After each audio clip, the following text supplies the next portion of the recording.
Hi guys, welcome back to my channel. आशा करुछे आपण माने भल थे। तो आज माँ बजार रु किछि मुनगा साग आ बैगन आनी। तो आज आम बनामा बिना प्याज लहसुन मुनगा साग। तो चलून स्टार्ट करमा। इटा माँ भल से मुनगा साग के बाछि दौछन। आपण बाछिकी धोईदेवे। तारपर इटा गैस रे कढ़े बसिकी माँ मुग दाल की किछि भाजी दौछन। भाजिकी आम एटा प्रेसर कुकर रे पानी देकी टिके मुग दाल की हल्दी लुण देकी सिझेदमा आ प्रेसर कुकर के ढांकी दमा।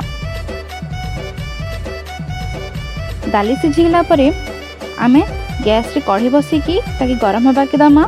सेथरे आमे किछि कच्चा लंका आ सरसो दे दमा। तारपरे धुआ हिथिबा साग के दे दमा। तापरे आमे जेन सिझा मुग दाल थिला सेते के दे दमा। जेहेतु आमे बिना प्याज लहसुन रांधुछु तो माँ एटा नड़िया के किछि ग्राइंड करिकी तार उपरे दे दौछन। इतानु टेस्ट एनहांस होजीसी पूरा मस्त बढ़िया टेस्ट आएसी। तो आप निश्चित ट्राए करबे ताकि भल से भाजी की आपन ढांकी देबे। ढांकी की सिझवार लगी छाड़ी देबे। आ सिझला परे आपन कर बिना प्याज लहसुन मुनगा साग रेडी।